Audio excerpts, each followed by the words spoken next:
Hi, you guys. Thank you so much for tuning into my channel.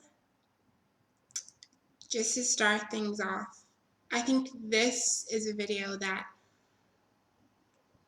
I never thought that I would make, but I guess I'm doing it now. So I just came back from work. I was working night shift, so excuse my makeup. It kind of looks crazy at the moment because it's from last night. But today was a pretty quiet day at work, and I was just alone with my thoughts. And I was thinking about something that happened about like a month and a half ago. And basically, it involves a guy who I met at a club, at a party, who did not know that I was transgender. And I was just thinking about, I don't know if you remember the last video that I made where I spoke about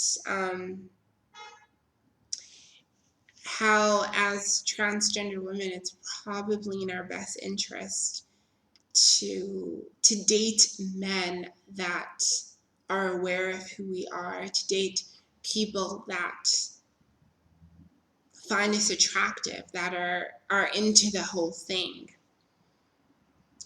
And rightly or wrongly so, I think that's something that I've always believed and still do believe. I really believe you should always try to be with somebody who actually wants you, who actually wants to be with you, and who accepts you fully and completely. But now the thing is, as women of trans experience, at the end of the day, we are just that. We're women of trans experience. And as we go through the world, we encounter different types of people who, aren't expecting to bump into a transgender girl at a club. And that's exactly what happened to me. I was out with friends having, like the time of my life.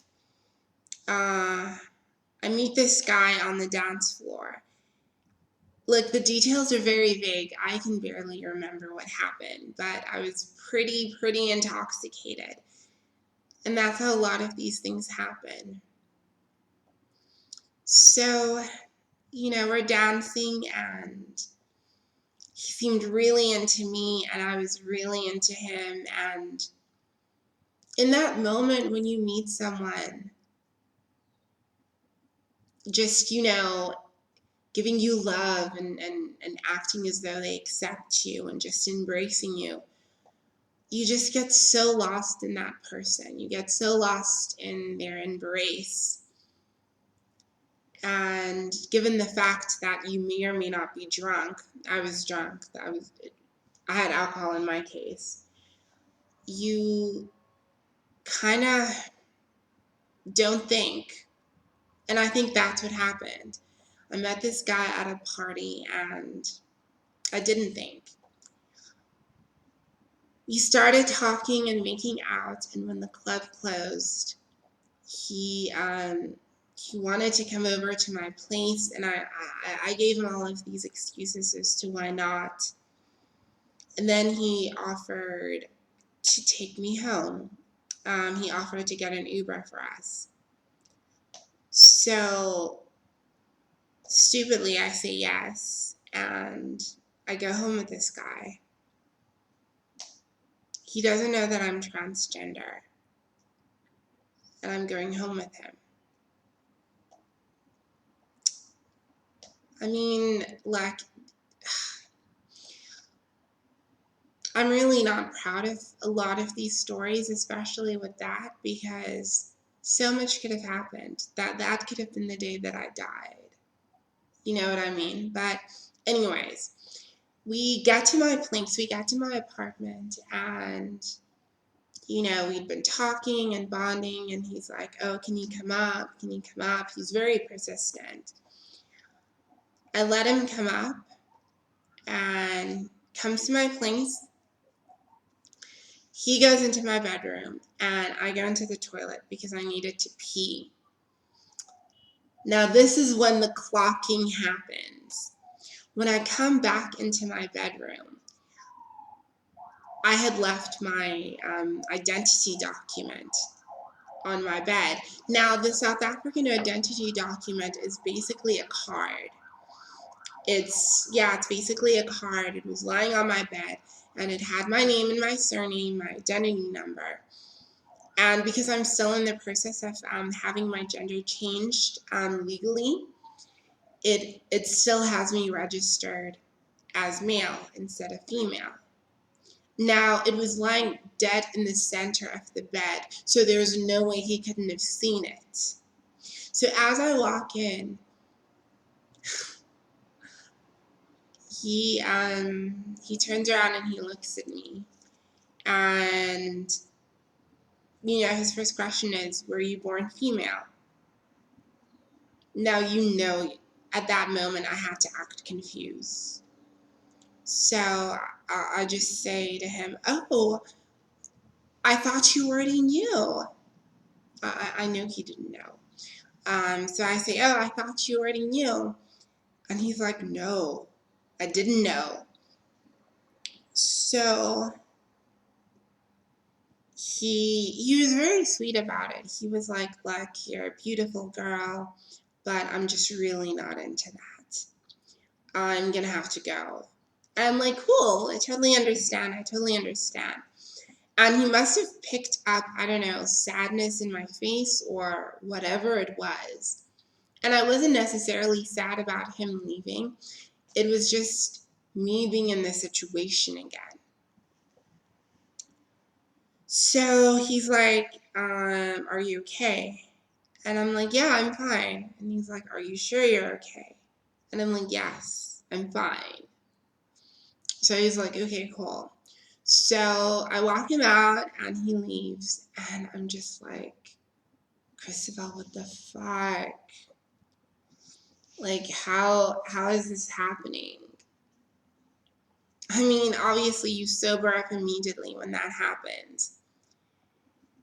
I just lay in bed thinking about my decisions, what had brought me to this point, surgery, and how much I fucking hate this process, and basically how much I hate, if I had to be honest, hate being transgender. Because look, at the end of the day, it doesn't matter how many surgeries you have. You will always be who you are. And your past will always be your past. But at the same time, I know now that there's nothing that you can do in terms of surgery, in terms of makeup, that will make you right for the wrong person.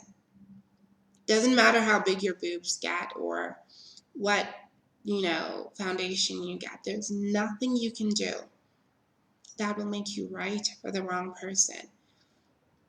But in the same breath, there's nothing that you can do that will make you wrong for the right person. Actually, I think I messed that up. But I hope you get what I'm trying to say, that if somebody doesn't want you and doesn't want to be with you, it doesn't matter what you have done. You'll never be good enough. But for the right person, you always will be. There's nothing that you could possibly do that would make you not enough. So, yeah, I just wanted to make this video. Before I go to bed, I'm going to go shower and I'm going to go sleep. But, yeah. I know now, like, with everything that's happened in the past couple of months, that of course there'll be people who don't accept me and who are either repulsed or freaked out or whatever. And that shouldn't matter. And it doesn't. what does matter and what should matter and what will always matter is the fact that there are people out there. There's so many people out there in my corner and in your corner who want to love and support you. There's literally, like a bus full, a queue full of guys who want to be with somebody who's just like me, who's just like you. So there's no point in getting worked up or caught up about all of these different people we encounter who don't know we're transgender, and then they find out, and then it's an issue. So I think now I've kind of taken the decision to sort of slow down when it comes to like going out and like meeting people. Slow down until I've sort of gotten my head together. You know what I mean? This video is going too long, so with that, I'm going to end it. Thank you for listening to my ramblings. I'm not sure if I made much sense, but thank you for listening. I wish you all the best in your journey, in whatever journey that you're on. And just know that if you are trans and going through this shit, trust me, we're all going through it. And the only way out of it is through it. So thank you for watching. Bye.